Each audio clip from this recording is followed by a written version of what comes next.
گاؤں کی ایک تنگ سی گلی میں رحیم نام کا کسان اپنے چھوٹے سے خاندان کے ساتھ زندگی گزار رہا تھا۔ زمین اس کے لیے صرف رزق کا ذریعہ نہیں بلکہ اس کی محنت کی علامت تھی۔ لیکن رحیم کا بیٹا علی جو ذہانت میں اپنے والد سے آگے تھا، اکثر اپنے والد سے سوال کرتا، پاپا یہ زمین ہمیں ہمیشہ اتنی ہی خوشی دے پائے گی؟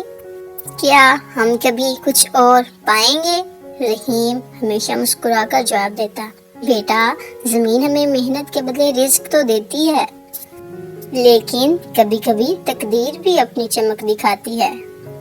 یہ الفاظ عام سے لگتے تھے، لیکن رحیم کا دل ہمیشہ کسی خاص امید سے بھرا رہتا تھا۔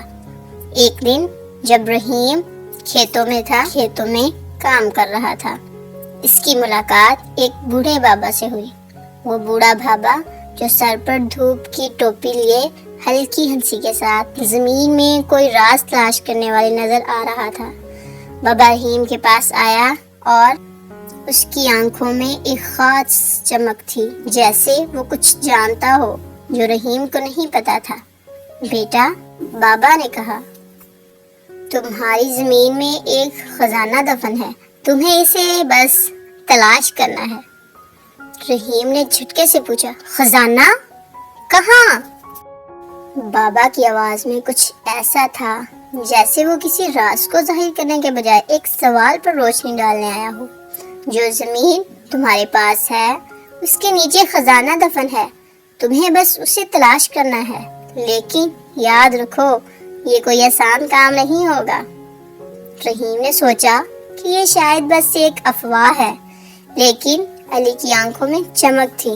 اس کی سرسری تجسس اور خوابوں میں خزانے کی تلاش کی خواہش نے اسے مجبور کیا کہ وہ بابا کی باتوں پر سنجیدگی سے غور کرے۔ رحیم اور علی نے کھیت میں کھدائی شروع کر دی، لیکن کئی دنوں تک کچھ نہیں ملا۔ زمین سے مٹی، صرف اور صرف مٹی ہی نکلی۔ ایک دن علی نے کہا، بابا ہمیں صرف کھدائی نہیں کرنی چاہیے، ہمیں زمین سے محبت بھی کرنی چاہیے، جیسے آپ ہمیشہ کہتے ہیں۔ علی کی آواز میں ایک ایسی نرمیت تھی جو رحیم کے دل میں گہرائی سے اتر گئی۔ اس کی باتوں میں اتنی سچائی تھی کہ رحیم نے علی کی باتوں کو دل سے قبول کیا، اور پھر دونوں نے زمین کی دیکھ بھال میں نئی توانائی ڈالی۔ مہینوں بعد ایک دن رحیم کھیت میں کام کر رہا تھا اور اچانک اس کی نظر ایک پرانے تانبے کے صندوق پر پڑی۔ وہ صندوق اتنے سالوں سے چھپا کر رکھا ہوا تھا، جیسے خود زمین بھی اب اس کے راز کو ظاہر کرنے کے لیے تیار تھی۔ رحیم اور علی نے مل کر وہ صندوق کھولا۔ صندوق میں سونے چاندی کے سکے، قیمتی جواہرات اور کچھ قدیم کتب رکھی ہوئی تھیں۔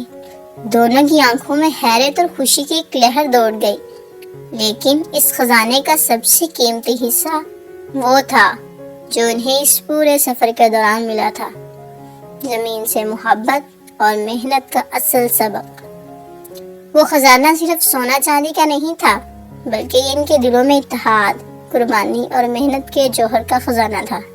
یہ کہانی ہمیں یہ سکھاتی ہے کہ محنت کبھی ضائع نہیں جاتی، اور خزانہ ہمیشہ وہ نہیں ہوتا جو نظر آتا ہے، بلکہ وہ ہوتا ہے جو ہم دل سے تلاش کرتے ہیں۔ محنت کریں اور آپ بھی اپنا خزانہ تلاش کریں، انشاءاللہ اللہ آپ کو بھی کامیاب کریں گے۔